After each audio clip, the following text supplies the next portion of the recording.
Hello, I welcome you all in this presentation related with the subject failure analysis and prevention, and we are in very last part of the general procedure of the failure analysis. And today first of all we will be talking about the method of reporting of failure analysis, and thereafter we will take up the failure analysis of the welded joints. So, we know that the failure analysis is a very time consuming, very exhaustive and very effort taking activity, which involves a lot of testing, interactions with the people, characterization of the material, and thereafter formulating the conclusions. So, what a report should include? Basically, the report should be written very clearly in terms of the kind of the results which have been obtained, and the way by which, and with the justification why these have been considered as a potential causes of the failure. And then it should be concise also. It should be to the point, and then it should be logical. Logical means the things should be written in such a way that there is a proper linkage of the information given at point 1 to the subsequent stages. So, and that is why what we say that first of all we mention the design aspects, then the kind of the service conditions, then manufacturing of the product, and thereafter it is the general information about the field components, the destructive testing, non-destructive testing, macroscopy, microscopy. So, all these will have the linkage with each other, and they need to be, and they will be sequential. So, but all the cases may not involve all the steps of the general procedure of the failure analysis. So, as per the case we have to identify what will be the different headings under which the report should be prepared. This is the general thing that report should be clear, concise and logical one. But there are certain points which are generally included in the failure analysis of the metallic components. So, this includes like the description of the component which has failed. So, this description basically will involve the details about the components which has failed, like what was the name of the component, what was the, and where this part was fitted in, for how long this has been in service, under what conditions it has been serviced, and what was the condition after the failure. So, the description of the failed component, like the name, assembly, the part number, and the service conditions which have been experienced, for how long it has worked under those service conditions. So, the next is the service conditions at the time of failure. So, at the time of failure, what were the service conditions? So, the general service conditions are one thing, the time the service conditions like the load, the temperature, the environmental conditions, and these need and etc. These need to be identified exactly what were the service conditions at the time of failure. Then we have to mention the manufacturing process conditions which have been used for making the component. So, manufacturing and processing history of the failed component is detailed out, like what was the kind of the dimensions of the different parts, how they were made, what were the different steps for making the component, whether and how it was heat treated, if at all it was subjected to the heat treatment, how it was finished.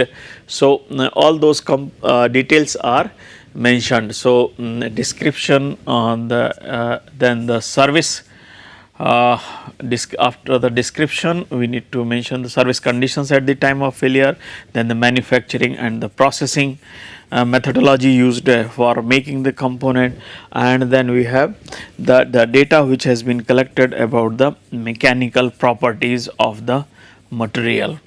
And thereafter we need to see the metallurgical, in mechanical properties we know that all the tensile properties, hardness, toughness, fatigue, creep, as per the case the data will be collected, and the information will be mentioned here. Then the metallurgical evaluation of the failed component, which basically involves the microstructural part like the grain size, shape, the phases which were present, the inclusions, porosity, etc. Then chemical analysis of the component which has failed, and thereafter summary of the mechanisms of the summary of the mechanisms which have contributed towards the failure of the component. And the lastly we need to mention the recommendations so that the reoccurrence of the similar kind of the failure can be avoided. Under this basically, and the recommendations are made in light of the potential causes of the failure. For example, if the wear is taking place due to the limited or the low hardness values, then we will be ensuring that in case of the steel, carbon content is increased or the heat treatment is carried out under the proper conditions, or the surface treatments are special surface treatments are carried out so that required hardness is maintained. So, as per the case of the failure, suitable kind of the recommendations are made so that the similar kind of the failures can be avoided. In addition to these are the points which are very general in nature. As per the case, we may have to have the different kind of the points in order to detail out the failure analysis of a particular product. So, as per the case, the different sections may be designed and accordingly report can be prepared. Another important thing, lengthy reports will have abstract and executive summary, because failure analysis reports sometimes run in length of like say 100 of the pages. So, it is difficult to make out anything after and if you have to understand it properly, then someone will have to go through all 100 of the pages so that one can understand. So, in order to make it easier, instead of going into all the technical details related with the report, an executive summary is prepared, especially in case of the extended the failure analysis of the complicated products. But if the report is limited in few pages, then probably the abstract or the executive summary is not needed. So, length, in case of the lengthy reports, the executive summary or the abstract is prepared, so one can easily understand what were the important factors which have played a major role in the failure of the component. It would be good to prepare the glossary of the terms used in the report so that the reader can really understand the various aspects which have been mentioned in the report. Additionally, it is also important to mention some of the details as appendixes. Details like we will be having lot of the data about the mechanical and metallurgical properties and the service conditions under which failure has taken place. There may be lot of calculations, also use of equations. So, what is done normally, that calculations, equations, results of the chemical analysis, mechanical properties and metallurgical tests all are kept as appendix, so that the content of the report, there is a proper flow in the content of the report, and one can easily understand various aspects related with the failure. So, these were some of the points related to the preparation of the report of the failure analysis. Now, we will be talking about the general procedure of the failure analysis, especially for the welded joints. We know that the weld joints can be made using various methods which involve like the fusion of the components to be joined, or it can simply involve the plastic deformation, or it can also involve just the putting the low melting point metal between the components to be joined. So, as per the case, and we need to see in the way by which the failure analysis need to be carried out. So, there can be the three different cases, like in one case where we are fusing the edges of the plates to be joined. So, this basically involves the fusion. In the second case, we don't fuse, we just put the things together in butting position, and forcefully the plastic deformation is facilitated to move the material from one side to another, and this happens in case of the solid state joining. Sometimes we just put the components in butting position in under the firm contact conditions under pressure at a high temperature, so that diffusion across the interface takes place. So, not just large scale plastic deformation, but sometimes macro scale deformation at the interface also helps to have the joint. Now, since these joints are made using the different approaches, in one more case, so this is a solid state joining. There is one more case where just the component to be joined are just heated to the high temperature. So, but still they will remain in the solid state, and in between we put the low melting point metal, which will be forming the connection between the two. This is especially used when the two components have the metallurgical incompatibility, and it is required to make the joint which is really weaker.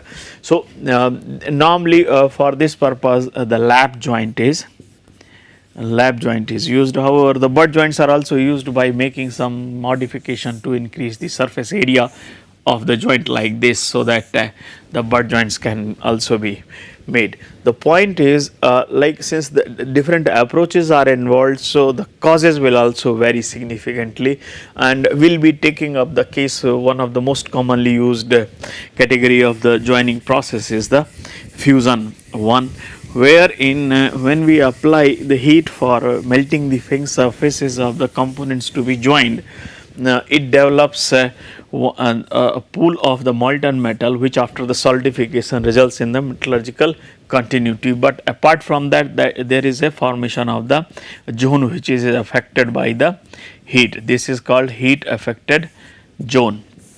So, in this zone basically both metallurgical as well as mechanical changes are metallurgical and mechanical changes are observed. So, because of these mechanical and metallurgical changes, sometimes it is harder and stronger than the weld joint and base metal, and sometimes it is weaker. So, in both the cases there can be both the possibilities where hardening or the softening of the heat affected zone is taking place, and many times this becomes as a source of the failure. So, there can be two aspects to be seen with regard to the failure analysis. Technical failure of the weld joints. One is the issues related with the weld metal, or the issues related with the heat affected zone, and these need to be seen separately. There are different kind of the problems which are experienced by the two zones. As far as the technological problems related to the failure is concerned, technological problems related to the failure of the weld joints is concerned. So, now we will see the different aspects related to the failures of the weld joints. You know, the failure of the weld joint is encountered in the two stages. One is when the failure is observed at the fabrication stage. So, like we are developing the weld between the two components, and suddenly we find that no, it has got cracked after some time. So, as soon as you complete the weld, you find that one crack is running all along the weld or in the heat affected zone. So, this typical one is called the solidification crack, or there may be HZ crack due to the cold cracking or some other reason. So, this is one type of cracking where the joint made is failing due to the it can fail due to the number of aspects, like the weld bead geometry is not proper, it is very rough, or the weld bead is too convex like this, or weld bead is too concave like this. So, there can be various aspects which can lead to the failure of the weldment. So, this is very convex and this is concave weld bead, leading to the reduction in cross sectional area. This is causing too high stress concentration at the toe of the weld, and which will be easily triggering the crack nucleation and their failure. Then unfavorable metallurgical changes, necessary dissolution of the gases, porosity, inclusions, a lack of melting. So there can be various sources and causes of the failure, and if such kind of the failures occur during the fabrication stage, which of course will be detected through the inspection and testing of the material, and if it fails, then we need to take certain corrective actions so that the sound weld can be prepared. There is another category of the failures regarding which we are more concerned, that is about the failure of the weld joints during the service. So basically failure analysis subject is for those failures which occur due to the conditions experienced by the product during the service. So basically service failures of the weld joints can occur in various forms, and the common ones are like, one is the fracture, especially the fracture of when fracture occurs due to the high stress concentration at the toe of the weld. Stress concentration at the toe of the weld, or weld is not able to take the loading capacity is reduced, loading capacity is less. There can be deformation of the weld, there can be corrosion of the is leading to the reduction in dimensions, and so the corrosion, cracking, fracture, deformation, these are the bigger the ways by which a failure of the weld metal can occur during the service. Now the failures of the weld which are triggered by the various types of the discontinuities in the weld joints, and so there are two types of the discontinuities. We know that the weld joints invariably have discontinuities. These discontinuities may be from very fine to the very coarse one. So if they are coarse one, of course the weld joint is rejected, but if they are fine one within the acceptable limit, then the weld joint is used in the service. So there are two category of the discontinuities which are normally observed. These discontinuities are invariably present in the weld joints, and they facilitate the failure of the weld joints. So the surface discontinuities and the subsurface discontinuities. And so what we can see, that surface discontinuity one is the mismatch. So these are the discontinuities which can be seen at the time of fabrication itself. The poor weld bead geometry where excessive concavity, convexity, or a very irregular or rough bead is present at the surface. Then there is undercut, which is or very high bead angle is there. We know that undercut is formed in the situation like this. This is the weld bead, and the weld is prepared like this.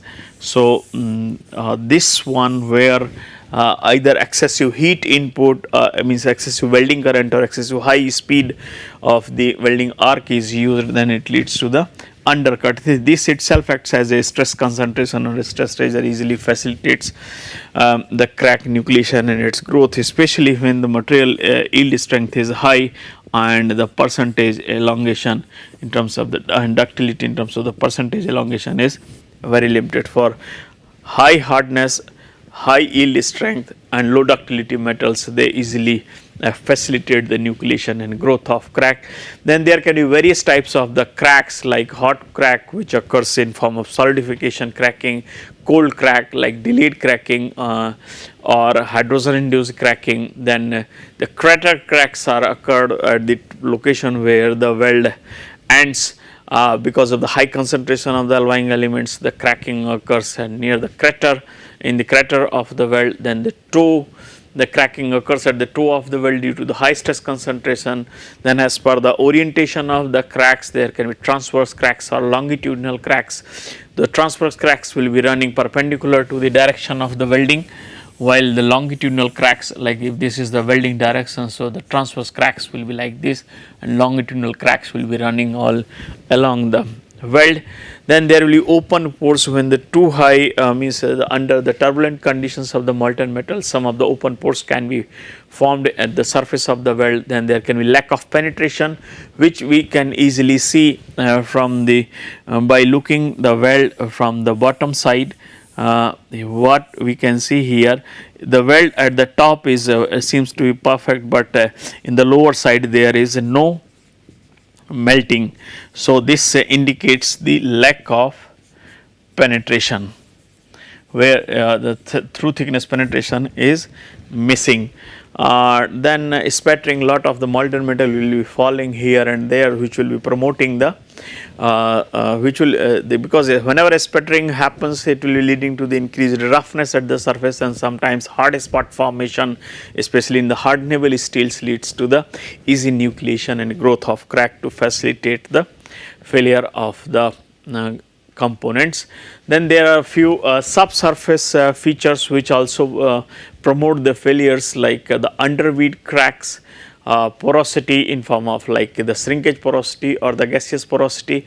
It is easy to identify the underweed cracks. These are normally obtained just below in the heat. These are found in the heat affected zone next to the fusion boundary, and these are called underbead cracks.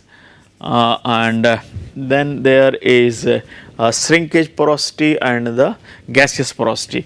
Gaseous porosity mostly due to the high difference in the liquid and solid state solubility of the gases in the molten metal and the high cooling rate. So, these are the two regions.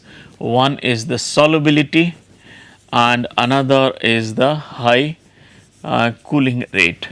And these two conditions lead to the entrapment of the gas bubbles in the weld metal. These are of a spherical family, and that is why these are called gaseous defects in form of the porosity, while the shrinkage porosity happens due to the lack of feeding of the molten metal, and which will be in form of the like the surface of the pores will be of the dendritic in nature, and it will not be of a spherical family. So, such kind of the defects porosities are called the shrinkage porosity, and primarily happens due to the limited feeding of the molten metal, limited flowability of the molten metal to fill up the gaps between the dendrites which are growing during the solidification of the weld metal.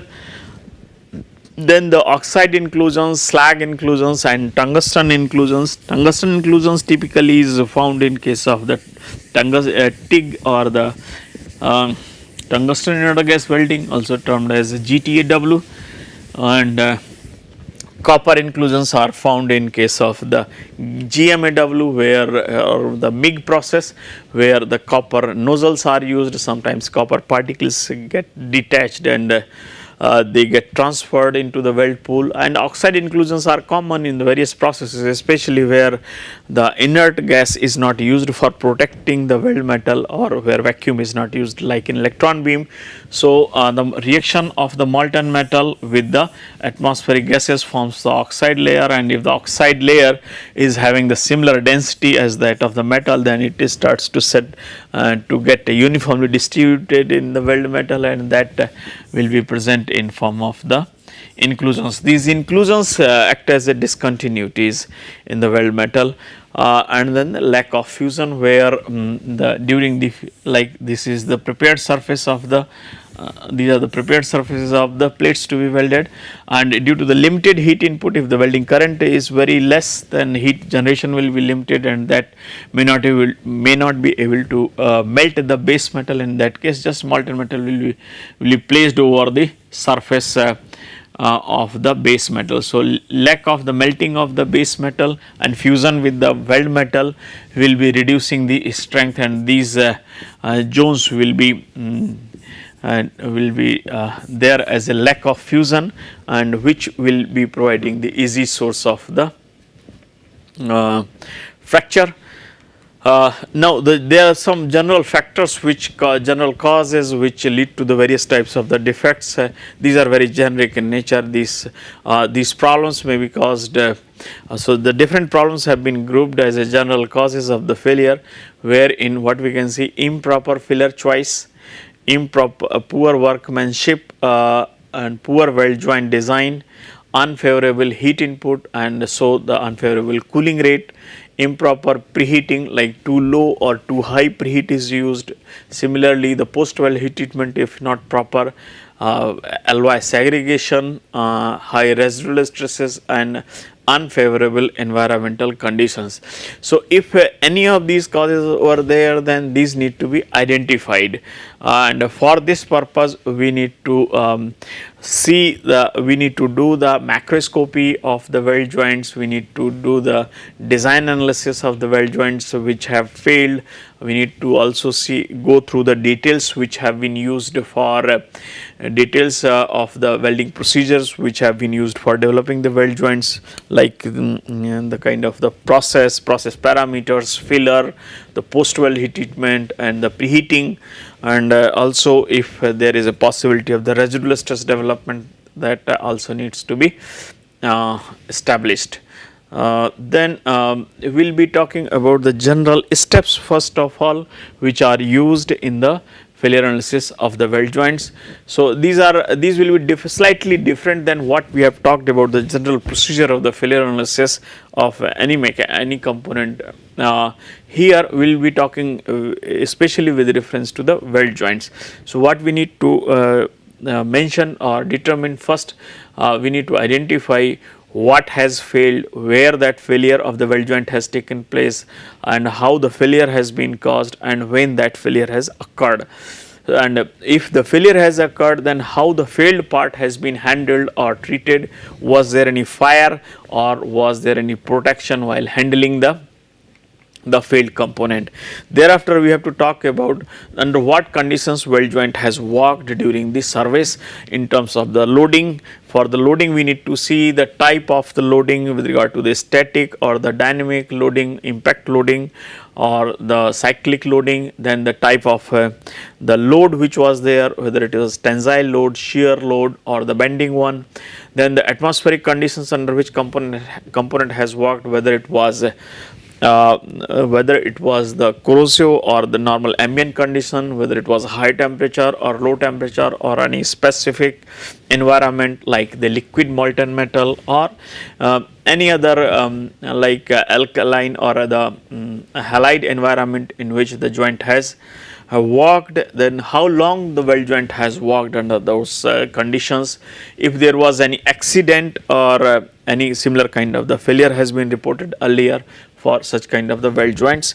Thereafter, we need to see the fabrication aspects, means the design aspects related with the weld joint, and for that what we need to identify or establish that we need to find out the drawings of the joints, we need to check the calculations of the service stresses, and also if there was a fatigue loading, then we need to based on the service conditions we need to estimate the expected service life. And also there are three other aspects which can be seen with regard to this.